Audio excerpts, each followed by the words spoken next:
12 লাখ নিবনুৱাই যেতিয়া তৃতীয় শ্ৰেণীৰ চৰকাৰী চাকৰিৰ কাৰণে পৰীক্ষা দিব ওলাই আহে তেতিয়া আমি অনুভৱ কৰিব পাৰো যেতিয়া মানুহৰ জীৱনত আটাইতকৈ দুখৰ দিনে দেখা দিয়ে সেই দুখৰ মাজতে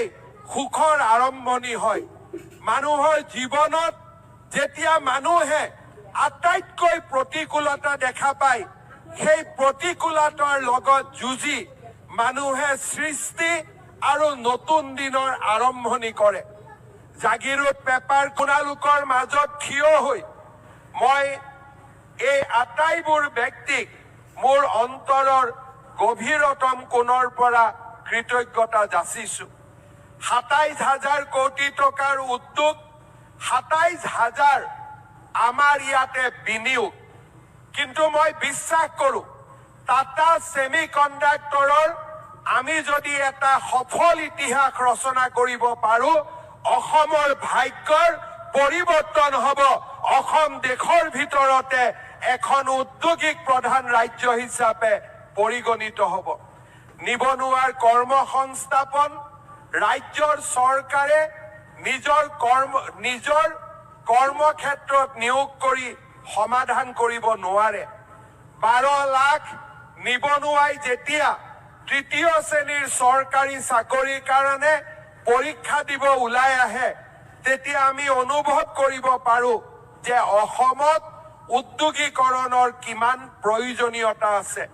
মই আজি আশা কৰো যে আমি ফিউচাৰ ইণ্ডাষ্ট্ৰিজৰ যি এক নতুন ৰূপৰেখা অসমত স্থাপন কৰিবলৈ আগবাঢ়িছো ই অসমৰ ইতিহাসৰ এক নতুন মাইলৰ খুঁটা হৈ ৰৈ যাব টাটা সেমিকন্ডাক্টৰৰ যেতিয়া আৰম্ভণি হৈছিলে তেতিয়া বহুতে প্ৰশ্ন কৰিছিলে যে এই সেমিকন্ডাক্টৰ ইণ্ডাষ্ট্ৰিত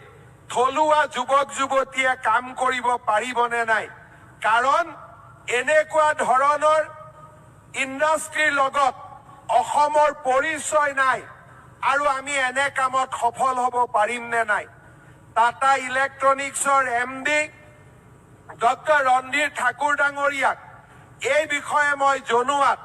তেখেতে মোক কৈছিলে যে আমি অসমৰ পৰা পোনে পোনে 1000 ছোৱালীক আমি লৈ যাম আৰু য'ত এনে ব্যৱস্থা চলি আছে তাতে আমি প্ৰশিক্ষণ দিম যাতে এই ইণ্ডাষ্ট্ৰিটো আৰম্ভ হোৱাত প্ৰথম কৰ্মচাৰী হিচাপে অসমীয়া যুৱক যুৱতীয়ে কাম কৰিব পাৰে আজি আপোনালোকে আমাৰ সৰু ফিল্মটোত দেখিছিলে যে যিমান ছোৱালীয়ে ওয়েলকাম টাটা টু আসাম বুলি কৈছে তেওঁলোকে হুচুৰত কাম কৰি আছে আৰু গোটেই কেইজনী অসমীয়া ছোৱালী আৰু যিদিনাখন এই জাগিৰোডত এই উদ্যোগ হ'ব তেওঁলোক অসমলৈ উভতি আহিব আৰু অসমত কৰ্ম উদ্যমিত এক নতুন যুৱ শক্তিৰ সৃষ্টিত তেওঁলোকে প্ৰেৰণাৰ স্ৰোত হিচাপে কাম কৰিব শ্ৰদ্ধাৰ ৰাইজ এয়া অসমৰ বাবে এক সোণোৱালী দিন আমাৰ জীৱন কালত অসমৰ ইতিহাসৰ এনে সোণোৱালী ক্ষণৰ ইতিহাস হৈ থাকিব পৰাটো আমাৰ বাবে গৌৰৱৰ বিষয় পৰম পিতাৰ নেদেখা জনৰ আশীৰ্বাদ নহলে মহাপুৰুষ শ্ৰীমন্ত শংকৰদেৱৰ আশীৰ্বাদ নহলে আজি অসমে এনে এক সোণোৱালী ইতিহাসৰ সাক্ষী হ'ব নোৱাৰিলেহেঁতেন আমিও এনে এক সোণোৱালী ইতিহাসৰ সাক্ষী হ'ব নোৱাৰিলোহেঁতেন মই পুনৰবাৰ নেদেখা জনক কৃতজ্ঞতা জনাইছো